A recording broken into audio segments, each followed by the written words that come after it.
কি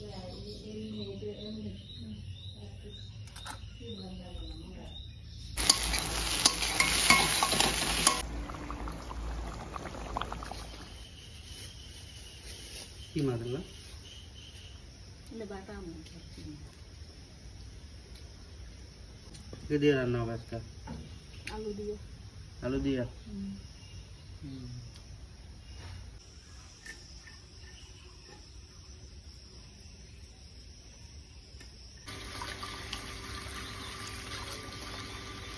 বাড়িতে নিয়ে আসছে বাটা মাছ, আর আমি আজকে বাটা মাছের একটা তরকারি করব, মানে বাটা মাছ আলু দিয়ে ঝোল করব।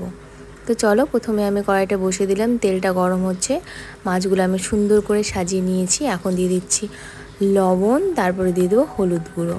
এখন লবণ হলুদটা ভালো করে মাছের সঙ্গে মেখে আমি গরম তেলে নামিয়ে দিব। বাটা মাছ কিন্তু সর্ষে বাটা দিয়ে, পোস্ত বাটা দিয়ে দারুণ খেতে লাগে। অনেকভাবে এই মাছটা খাওয়া যায়, তো আজকে আমি ভাবলাম যে আলু দিয়ে ঝোলই করি, তো সেটাই তোমাদেরকে শেয়ার করছি। এদিকে আমার কড়াইয়ে তেলটা গরম হয়ে গেছে, এখন আমি ছেড়ে দিচ্ছি মাছগুলো।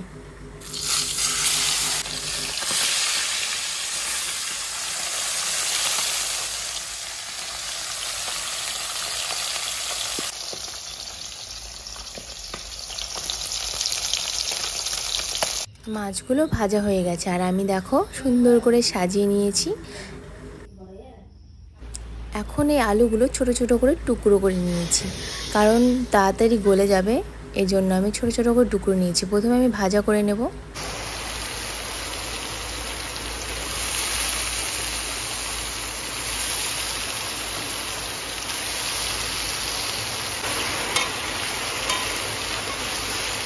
দিয়ে দিচ্ছি লবণ, আর একটু ভাজা হলে দিয়ে দেবো হলুদ।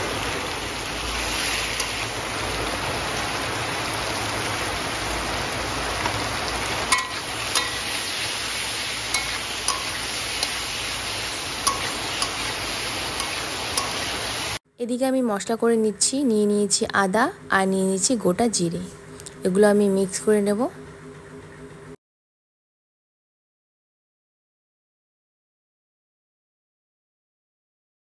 এদিকে কেটে নিয়েছি পেঁয়াজ আর মরিচ।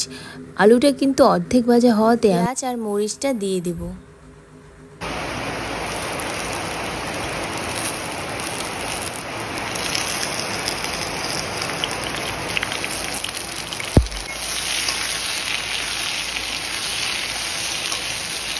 এখন আদা বাটা আর জিরে বাটাটা দিয়ে দেব, কারণ আমাদের আলুটা একদম পুরোপুরি ভাজা হয়ে গেছে। এখন এই মশলাটা দিয়ে আমি আলুটা ভাজা করে নেব।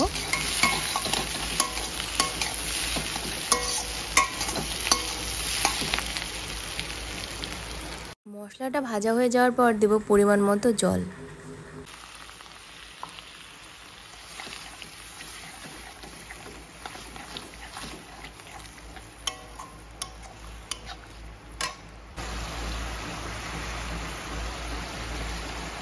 ঝোলের জন্য পরিমাণ মতো জল দিয়ে দিচ্ছি।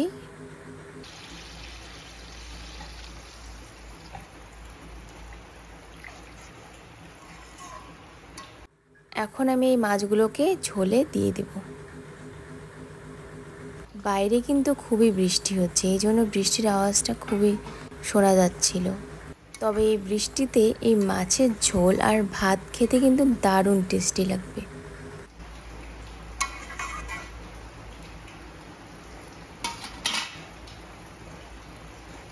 আমাদের মাছের ঝোলটা কিন্তু হয়েই গেছে, এখন আমি এই গামলাটাতে নামিয়ে নেব।